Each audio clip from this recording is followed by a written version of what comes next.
Hello, my name is Ezra, and this is the Ezra Talk Show. Today we have a special guest, Mr. Guiley. How are you, Mr. Guiley? Doing as well as we possibly can with COVID. How's your quarantine been for you?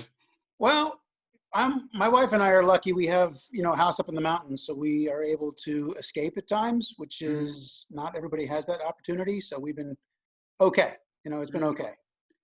Have you started any new hobbies during quarantine? Because a lot of people have, like, picked up a hobby you may not know you had or you liked. Well, I've spent most of my free time converting my notes to something that I can do digitally and online. Yeah, but Because what I do in the classroom is not going to work with distance learning. hmm So I've had to convert everything. So I've been spending most of my time doing that. I got you. It's a pain in the ass then. Yeah, but the thing is in the future, even when this is all done and gone, I can have extra notes online for the kids to look at. So in hmm the worst case scenario, I have extra work, for them, or extra stuff for them to do. It's great. Oh, I'm sorry, I forgot to introduce you. To the viewers at home who doesn't know Mr. Galley, he was my eighth grade science teacher, and he's the goat. If you ever have him, you're gonna enjoy him. Sorry about that, That's but okay. I don't know if I'm the goat. I'm just a goofy guy. That's it. no, but you're the chillest. Like I've done so much stupid stuff with you. I broke your ruler. I filled your drawer with almonds. We put some bananas in your cabinet that went for 2 weeks. Yeah. You're very chill. Well, All right. you have to be when you're teaching eighth graders. Eighth graders are 13 and 14 years old. They do goofy, stupid stuff. And I was an eighth grader once, and I did goofy, stupid stuff when I was in eighth grade. So, like I said earlier, I can't hold a grudge with a kid because kids are going to make mistakes. So, you know, tell them what they did was wrong, tell them to stop it, and then move on. No big deal. I got you. So, what inspired you to become a teacher? Well, my daughter had been born, and my wife and I had recently moved 60 miles away from our family. So we had no one for her to come home to. And I needed to be able to get home for her. And the only thing that I really liked about my job at the time, which was what I was selling paper, was when new people got hired and I got to try to show them the ropes, which was basically just teaching. So I like that. And I love science. And so I said, well, why don't I just combine the two and get a degree in science and then try to start teaching that. Mhm. Were you thinking of like becoming a teacher for any other subject, or did you know you wanted to be science? Well, when I first looked at it, I mean, the only two things that I really would have been able to teach, I think, would be science and history, because I love both of those. I could hmm not teach English because I'm a horrible writer, and I would not be able to teach math because my mind doesn't work in steps. Mine kind of jumps around. So Yeah. I'd be like looking at kids, why don't you understand this? Because it would make sense to me, but it wouldn't make any sense to kids. So I think science and history are the only ways I would have gone. And I knew that there was a lot of history teachers out there that needed jobs, and there weren't as many science teachers. And I think I enjoyed science more. So that's why I did it. Well, when you first started teaching, did you start at any other school, or was LMS your first one? I actually did my student teaching at LMS, and at the end of the year, I found out that prior to the year that I was there, and every year prior, there were only 3 teams in the school, and because the population kept getting larger and larger and larger, they added a 4th team the next year. So I approached the principal and asked for an interview, and I got the interview, but it wasn't until like a week or two before school started, and I already had another offer for a different school, and I had to keep putting that other school off. And I finally was told that I got the job, and I was very happy because my kids went to Downingtown schools. My son is still in the Downingtown schools. He's a senior. And I wanted to be able to take the same vacation days and everything with them. So it worked out really well for me. Okay. And then, especially during Corona, because we've never experienced this, and you probably haven't experienced this during your teacher years, what has been the hardest thing for you about virtual teaching? Teaching to blank screens with names written on it.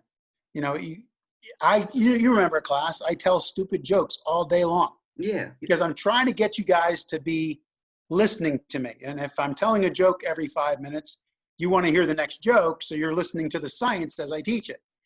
And when I'm teaching to blank screens or only a few faces, you don't see the response and you don't get that, you can't get that interplay where, okay, that joke landed like a dud or anything like that. So it's a lot harder doing that. So I miss that interaction. I really, and the other teachers on the team have talked about this. The one thing that we miss the most is the interaction with our students. I'm 56 years old, but my students make me feel younger. So I kind of miss that. exactly. Because that's how like you figure out who's your favorite teacher. Now that's how you get like better at learning. Because if a teacher is just bland and just talks about the subjects the whole time, then you're not going to really pay attention. But like for you, you talked about other stuff like your jokes and other stories, which made your students more interact with you. Yeah, I have to be careful because my wife's downstairs and she might hear that I tell stories about her. And I was told you guys never tell her that I told you these stories. So, Yeah, I got you. And then where has been your favorite part about online teaching? boy, favorite part. Mm. I think maybe just now that I'm going back and redoing the notes in a different way and trying to make sense that would work, make it so it makes sense to the kids. It kind of gives me a little more contact in that way with their mindset. I think that's really the only thing I could like about it because I really don't like it. I mean, I'm at school 4 days a week, and then Fridays we teach from home, but it's not the same. And I know the kids are not getting the same in-depth. I mean, I go over everything the same way. I go into the same amount of depth, but I know these kids aren't remembering it as well because there isn't that interplay that we have. And so the only thing I think I can say that's positive is that I'm able to look at my notes from a different perspective and hopefully provide something that the kids can use. Yeah, I got you. Especially since like you can't really do any fun projects with them. You can't do like the rocket lab. Yeah. You can't do like all these labs with all these chemicals and stuff. Yeah, myself and another teacher, we actually filmed 2 labs and then the kids watched the videos and then did the labs from home. We did all the data and everything for them and so that they could actually experience what they would have done in class, but it's not the same. Kids like holding things. Kids like picking up things and handling things. And so, one of them, I had my camera on the thermometer and we had another camera on the ice that was melting and everything. And so the kids could see everything, but they weren't in the classroom to actually experience. They at least got the lab, but it's not as good as being in person. So, Yeah. And then do you have any advice for students who are having a hard time staying motivated during online school? uh, wow. Just know that everything you do is is a competition. You're in high school right now, and you want to go to college, or you want to get a good job. You don't have to go to college, but you want to get a good job. Well, to do those things, you're competing with other people.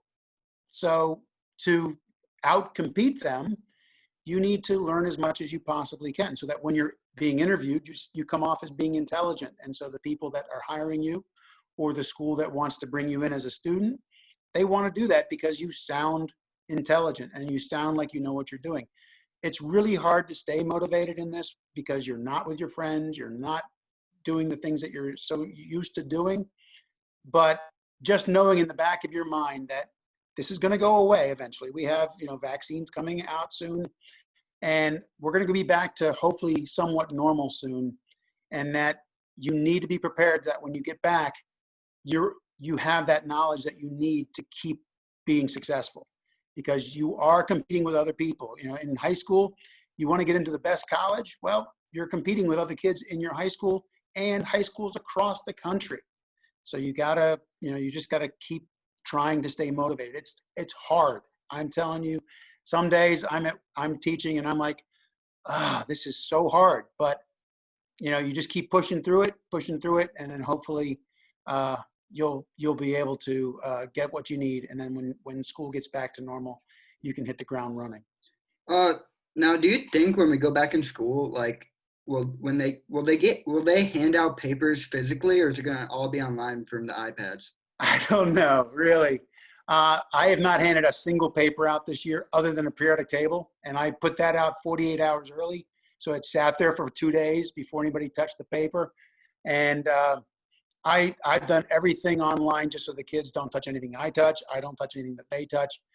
I've learned to open my door with my rear end. I just kind of put it up there and push down and then push out so I don't have to touch it with my hands. So I don't have to wash my hands as often. But, you know, I hope we get back to paper because I'll tell you what, we've been writing for thousands of years. Our brains are tuned to learning by writing stuff.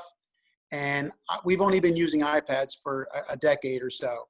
Our brains aren't used to learning from that. And they're really, you don't learn from an iPad. You learn from writing stuff. And when parents ask me what their kids can do to be doing better in my class, I always say, take your notes and rewrite them again, over and over again. You don't learn anything until you really sit down, rewrite the notes, and then that's when you make those connections.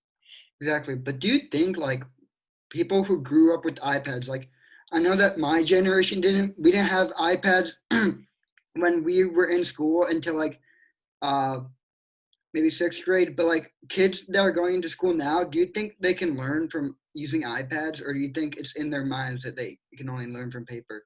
I asked my kids the other day, I said, if a year ago, December last year, if you were told that you were going to be allowed to be on your device 8 hours a day and no teacher would ever complain, what would you think about that? And every kid that I asked said, oh, that would have been great. I said, now that you're on that device 8 hours a day, how does it feel? And they're like, oh, I hate it. It's not what I want to be. I want to be on the device doing the YouTube or whatever. But I don't think, in terms of science or math or English, I don't think you learn well from an iPad. It's a nice tool. It does help a little bit, but I really don't think there's any substitute for paper and pencil. Really, I Mm, don't. exactly. And then what's the funniest answer you've ever gotten on a test, or the stupidest one?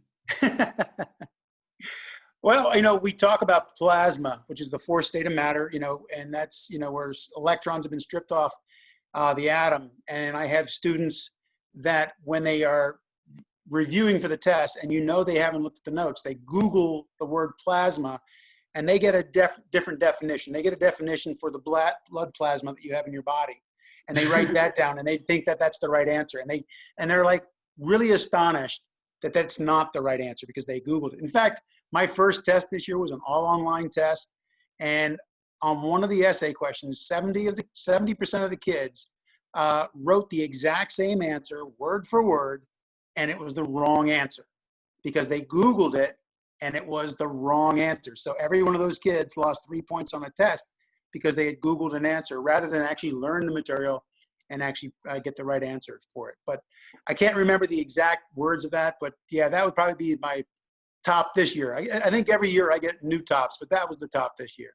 So like they just copy and pasted it and they didn't even learn. Yeah, or they put it into another window and then they typed from there. So Okay. And then what is the thing you miss most about being able to do during the COVID-19 restrictions?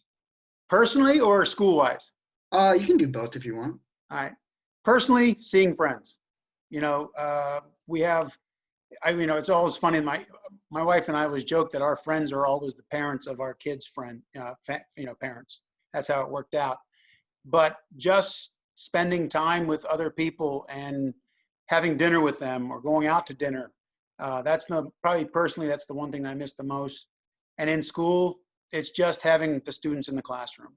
There is no substitute for having 30 kids or 20 kids in a classroom where I can just joke with them and teach at the same time. There's nothing that can match that at all. That's why I love my job. I really do. Hmm. And then one of the final questions is from Keegan. Now, I'm going to explain to the viewers first. So in eighth grade, me and my two friends, we grabbed over 100 water bottles and secretly we put it in Mr. Guiley's back cabinet. And it was called the watershed. And then the idea that we got from it is Tegan said, "Yo, Ezra, yo, the watershed. I wonder if there's any waters in there." And it's completely empty. And so then me and Tegan had a bright idea to put over 100 water bottles in his cabinet. And we thought this was going to take the whole entire year. But we got it under 2 weeks thanks to some resources. Now, did you know, like, when did you find out about the watershed? I think you guys had mentioned it a few times, and so I had to investigate a little bit after that. And then once it was found, you guys removed it very quickly. You're like, oh, yep, okay, done. Got rid of it real quick. But it's one of those things that I look back and I'm like, you know, those guys were goofy, but that's what made the day fun. You know, I mean, I like you said, I get mad for a few moments, but that wasn't something I really got mad at. I just said, guys, just clean it up, and then it was out really fast. But now it's something, 20 years from now when I'm retired, I can look back and remember that, so it's kind of funny. So Yeah, and then we also put all those almonds in your yeah, cabinet, and then we put the bananas in the what was it? It was some type of beaker, yeah, yeah, beaker cabinet, and then we put during lunch. Me, Tegan, and Sean made this disgusting sandwich. Like the schools, the sandwiches that you buy from the cafeteria. yeah. So I don't know if you knew this, but we grabbed one of those sandwiches and then we like secretly stole like over 50 condiments each. And so then the cafeteria started figuring it out. So then they put like a rule saying you're only allowed to grab a certain amount because of us. And then we put almonds, shrimp, bananas, all this disgusting stuff in that sandwich, and we hid it in the watershed as well. Well, I'm figuring you wouldn't have done that to a teacher that you didn't like. You No, did that to a teacher that you liked because you were just messing with them. So I don't care how kids how they enjoy science. If they come into my classroom just because I'm telling jokes, but they're still learning the science, I have no problem with that because they're still learning the science. That's the most important thing to me. So I had no problem with you guys doing that stuff. Once I found it, told you to clean it up. You guys cleaned it up. No big deal. So, it's just kind of stuff I look back and laugh at. You guys were nothing compared to some of the former students that I had that were really, you know, bad behavior kids. You guys weren't bad behavior kids. I mean, Ezra, you were that. You were one of my successes that year. You came in once or twice a week with a list of questions, and because you did that, because that's what I told you to do, bring in questions. Don't be one of these kids that comes in and says, "Okay, what do I need to know?" Because you're not going to learn from that. But you came in once or twice a week, and you had a list of questions every time. And once you were done with those questions, you went off to homeroom, and your grades went up incredible in that classroom.